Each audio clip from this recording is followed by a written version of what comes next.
দর্শক, ২৯ জুলাই চূড়ান্ত শুল্ক আলোচনায় বাংলাদেশকে আমন্ত্রণ জানিয়েছে যুক্তরাষ্ট্র। দেশের রপ্তানি খাতের জন্য এই আলোচনা খুবই গুরুত্বপূর্ণ। বলা যায় পুরো দেশে তাকিয়ে থাকবে এই দ্বিপাক্ষিক আলোচনার দিকে।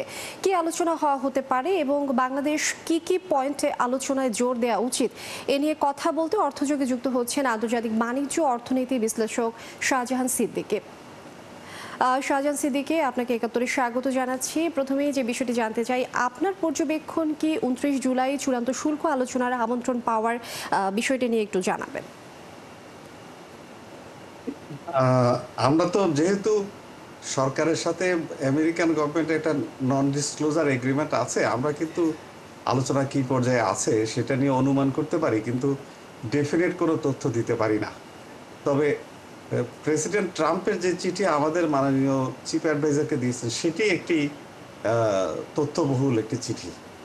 সেখানে দেখলাম যে তারা বলেছে যে আমাদের যে টেরিফ ব্যারিয়ার আছে, নন টেরিফ ব্যারিয়ার আছে, পলিসি আছে, যে রুলসগুলো আছে, এগুলো পরিবর্তন করা দরকার ট্যাক্স টেরিফ বেনিফিট পাওয়ার জন্য।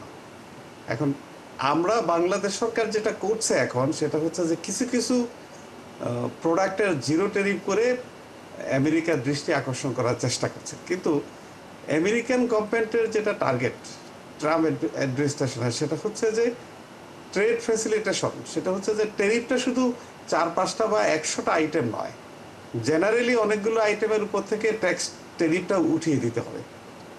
অর্থাৎ তাদের হয়তো একটা ধারণা আছে যে তারা এদেশে টেসলা গাড়ি বিক্রি করতে চায় বা ফোর্ড গাড়ি বিক্রি করতে চায়। একটা এক্সাম্পল দিলাম। তো সেই জন্য ওরা ট্যাক্স রিজনটা খুব ফেভারেবল চায়, জিরো টেরিফ চায় অনেক, প্রায় সবগুলো আইটেমে। এট দি সেম টাইম ওরা আমাদেরকে টেরিফ ফ্রি অ্যাক্সেস তাদের দেশে দিবে না, যেটা ডাব্লিউটিও রুলের এগনিস্টে। কিন্তু আমাদেরকে পরিস্থিতির কারণে এটা আমাদেরকে মেনে নিতে হবে। এখন মেনে নিতে হলে টেরিফ না হয় কমাতে হবে। আমরা নন টেরিফ ব্যারিয়ারগুলো কীভাবে কমাবো? আমাদের যে অসংখ্য পারমিশন নিতে হয়, লাইসেন্স নিতে হয়, এই সমস্যাগুলোকে, যেটা আমরা ইজ অফ ডুইং বিজনেসের যে আচ্ছা, আরেকটা ইন্ডেক্সগুলো আছে। বিষয়, সেটা হচ্ছে বাংলাদেশকে এই আলোচনায় কোন কোন পয়েন্টে জোর দেওয়া উচিত বলে আপনি মনে করছেন? আমার মতে আসলে আমাদের নিজস্ব কোনো পয়েন্ট নাই। আমেরিকান গভর্নমেন্টের আলোচনার যে পয়েন্ট, সেগুলোকে আমাদের জোর দেওয়া উচিত। এই যে আমি যেগুলো বলছি, আমরা আমরা টেরিফের ব্যাপারে আমরা যদি বলি যে আমরা ১০০টা আইটেমে জিরো টেরিফ করেছি, আগামী ৬ মাসে আমরা আরও ২০০টা আইটেম করব, সেগুলোর ব্যাপারে সরকার এর ভিতরে দু একটা ব্যাপারে কিন্তু দ্রুত অ্যামেন্ডমেন্ট করতে পারে। ট্রেড ফ্যাসিলিটেশনের আমদানি এবং রপ্তানির যে অবস্টেকেলগুলো আছে, লাইসেন্স পারমিটের যে অবস্টেকেলগুলো আছে, যেগুলো আমেরিকান গভর্নমেন্ট বছরের বছর আমাদেরকে বলছে, যেমন ইন্টেলেকচুয়াল প্রপার্টি রাইট, ওদের আইপি রাইটটাকে আমরা প্রোটেক্ট করব, এই ধরনের কিছু গ্যারান্টি ওরা চায়। এগুলো আমেরিকান গভর্নমেন্ট যে কথাগুলো বলছে, এগুলো কিন্তু কোনো নতুন কিছু নয় যে আমাদের নতুন স্ট্র্যাটেজি নিতে হবে। আমি যতটুকু প্রেসিডেন্ট ট্রাম্পের চিঠি পড়ে বুঝতে পেরেছি, কিন্তু আমরা বিভিন্নভাবে সরকারকে কনভিন্স করার চেষ্টা করছি, ট্রাম্প অ্যাডমিনিস্ট্রেশনকে।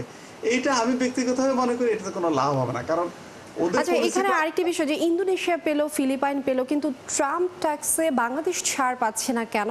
আর এর জিও পলিটিক্যাল কোনো কারণ আছে কিনা, এই বিষয়ে কি বলবেন আপনি? ঠিক আছে। এটার কারণ হচ্ছে যে ভিয়েতনাম এবং ইন্দোনেশিয়া, এদের ২০-২৫টা করে ফ্রি ট্রেড এগ্রিমেন্ট আছে। ওদের সুবিধা হচ্ছে যে আমেরিকান গভর্নমেন্ট যদি ওদেরকে বেটার টেরিফ বেনিফিট না দেয়, তারা অন্য মার্কেটে চলে যেতে পারবে। কিন্তু বাংলাদেশের সেই সুযোগটা নেই। বাংলাদেশের যে প্রোডাক্টটা এখন আমেরিকান মার্কেটে $৮ বিলিয়ন গার্মেন্টস বা অন্য প্রোডাক্ট বিক্রি করি, আমরা অন্য কোনো মার্কেটে যাওয়ার কোনো অপশন আমাদের হাতে নাই। সুতরাং আমরা নেগোসিয়েশনে দুর্বল, সেজন্যই আমাদেরকে ওরা দিতে চাচ্ছে না। আর জিওপলিটিক্যাল যে কথাগুলো আসছে, জিওপলিটিক্যাল ব্যাপারগুলো আসলে সবসময় থাকে। কোনো কিছুতেই কোনো অর্থনৈতিক আলোচনা, কোনো দ্বিপাক্ষিক আলোচনায় অন্য প্রসঙ্গগুলো যে আসবে না, এটা না আসার কোনো কারণ নাই। আর এই রিজিওনাল পলিটিক্সে আমেরিকার ইন্টারেস্ট আছে, ওদের ভয় আছে চায়নার প্রতি, ওদের নিজস্ব পজিশনটাকে শক্ত করার জন্য ওদের ইন্দো প্যাসিফিক, ওদের একটা পলিসি আছে, ওদের একটা অ্যালায়েন্স আছে। এগুলোতে বাংলাদেশ জয়েন করুক, এটা তারা চায়। ওরা কনসার্ন প্রকাশ করেছে বাংলাদেশে চাইনিজ ইনভেস্টমেন্ট বেশি হচ্ছে। এত বেশি কেন ইনভেস্ট করবে? আরেকটা কনসার্ন ওদের আছে যে চায়না থেকে আমরা র মেটেরিয়ালস এনে গার্মেন্টস তৈরি করে বা প্রোডাক্ট তৈরি করে আমরা আমেরিকার মার্কেটে এক্সপোর্ট করছি। সেখানে ওরা কন্ডিশন দিয়েছে 40% ভ্যালু এডিশন হতে হবে। 40% ভ্যালু এডিশন না হলে সেটাকে ওরা ঘোষণা করবে ট্রানজিট, চাইনিজ প্রোডাক্টের ট্রানজিট হচ্ছে আমেরিকাতে, সেটা ওরা চায় না। সুতরাং অনেক সবকিছু ধন্যবাদ মিলিয়ে- শাহজাহান সিদ্দিকী আমাদের সাথে যুক্ত হবার জন্য। দর্শক, আমাদের সাথে এই মুহূর্তে যুক্ত ছিলেন আন্তর্জাতিক বাণিজ্য অর্থনৈতিক বিশ্লেষক শাহজাহান সিদ্দিকী।